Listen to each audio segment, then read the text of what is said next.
So, yeah, that's a thing. Let me just take a quick second to apologize to everybody for how raggedy my hair looks. I'm sorry, my sleep schedule is just garbage right now. I woke up literally 5 minutes before I went to go film this. I scrolled up, looked at Twitter. I would use my phone, but that's what's filming. I scrolled up, it was like, doo, and then all of a sudden, from Sony, hey, guys, check out a new PS5 controller. Look at it. And I looked at it. I know I don't normally do these kinds of videos. I don't, normally keep up with the tech world. I only have like one other video doing something like this, but it might be something I want to do more in the future, and this is close to my heart. I'm a PS4 boy. Hashtag PS4 boy. So even though I do own every other console, including the Xbox One, the Switch, all that, PlayStation has always been at the center of my heart because I had a PS2 and a PS3 when I was a kid growing up. That's all we had. We didn't have anything else. I had to go out and buy my own other stuff from Nintendo just so I could play all the awesome Nintendo games that they made.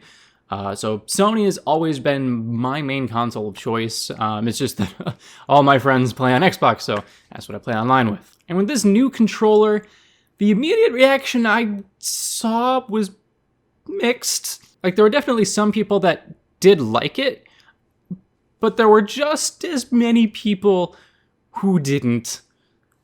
And I don't. I'm sorry. And then just real quick, I know this is a pretty short video, but just real quick, I feel like I have to say this. I feel like every YouTuber has to say this, even though they shouldn't, but just so everybody doesn't get too mad. Just my opinion. Don't think I'm trying to speak for everybody about this controller. You can speak for yourselves, and I encourage you to by either making your own video or by posting in the comments down below or going to tell Sony what you think of it on their Twitter or whatever. So these are just what I think. These are my opinions. Please take them with a grain of salt because they are my opinions. So first things first, obviously we have to talk about the design. I mean, as an artist, I don't like the way this controller looks. Like, comparing it to the old PS4 controller design, this is really simple. Like, I really love the PS4 controller design. It's a great step up from PS2 and PS3 controllers, which I don't think were very comfortable in the slightest. If you've ever played a game on one of those consoles for a long period of time, your hands will cramp. Oh my god, those controllers are so uncomfortable.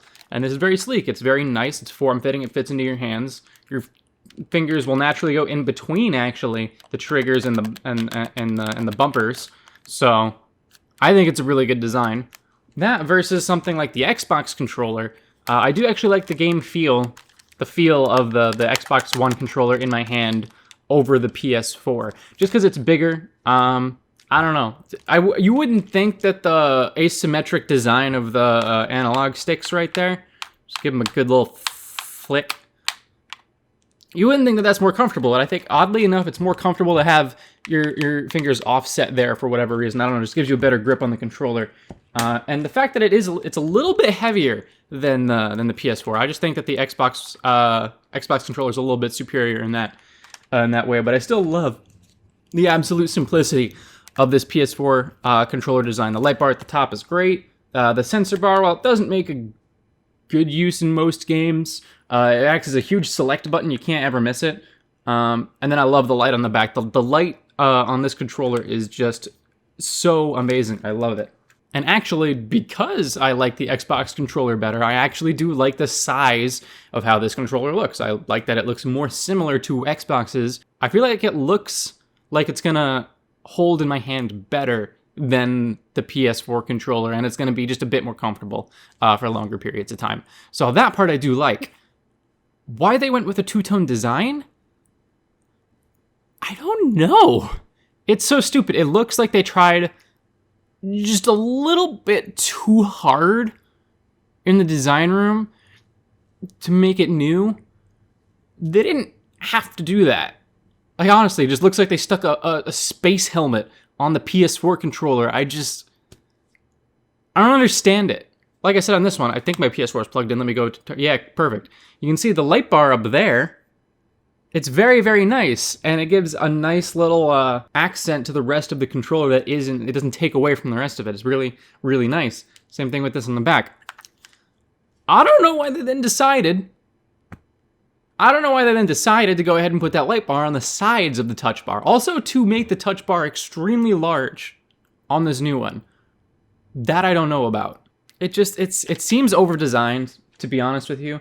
I'm not a huge fan of it. I do hope that the colors on the buttons come back. I don't know. Maybe that's just me. Maybe that's just my 8-year-old self being like, I like all the pretty colors in the controllers. But this is also a 23-year-old me saying I like the pretty colors in the controllers. Please give me my pretty colors.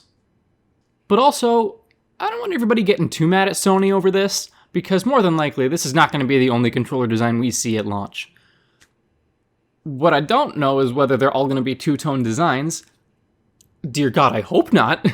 But it's possible. I think the plan is this controller will ship with all PS5s. Maybe not. I don't know. That's what it seems like. It seems like this is going to be their new default controller, which I don't like it. I would much rather have either an all-white controller or an all-black controller, or my girlfriend actually brought up a really good point that it kind of looks like a reverse penguin, and I could see it. I wonder what the controller would look like if it was a majority black, but then the bottom became like accented white. Like, I think that might actually look a lot better than the PS5 controller we have now. Actually, I'm gonna go ahead and do it in editing. I'm gonna go ahead and give you my opinion of how that looks. Let me know if I'm right.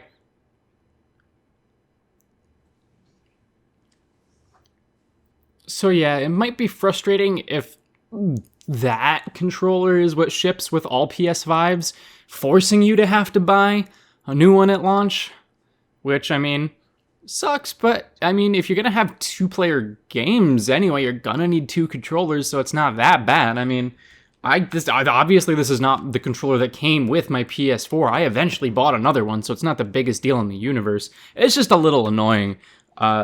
As for the actual like specs of the controller, this is what I'm excited to talk about, because it's what I like. So the first new thing that they're adding is haptic feedback, which is really cool. Essentially, the way to think about it is it's a very, very precise vibration system in the controller itself. That way, the game designers can simulate whatever they want, however they want.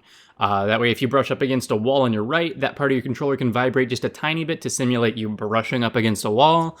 If you get hit with some bullets, specific parts of that controller might vibrate violently to show that, ow, you got shot.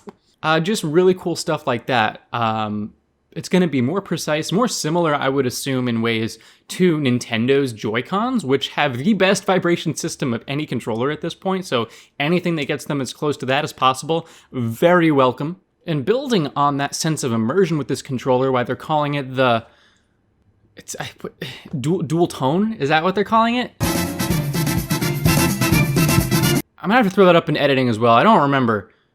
But the second thing that's really cool about it is they're having what they call adaptive triggers. So the L2 and R2, these two triggers are going to be adaptive to what's happening. So if, say, you're drawing a bow as like Hanzo in Overwatch, or if you're playing something like Horizon Zero Dawn, you have a bow and arrow.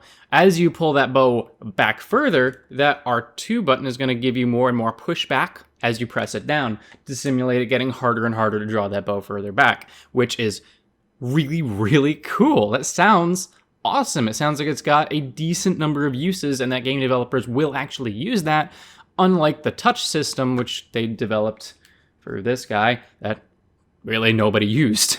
Beyond that, another really helpful feature is that they're going to have a built-in microphone for the system. So you don't have to go out and either plug up the stupid, uncomfortable earpiece they gave you with the PS4 controller. You don't have to go out and buy a really nice one like the PlayStation Gold headset or whatever. You can just pick up your controller, talk with your friends, and unless you really want to have like really nice talking quality, or to be able to take your friends to the bathroom with you when you're chatting, at that point you can go buy a headset. But you don't need to. You can do it all just with the controller, which is really, really nice.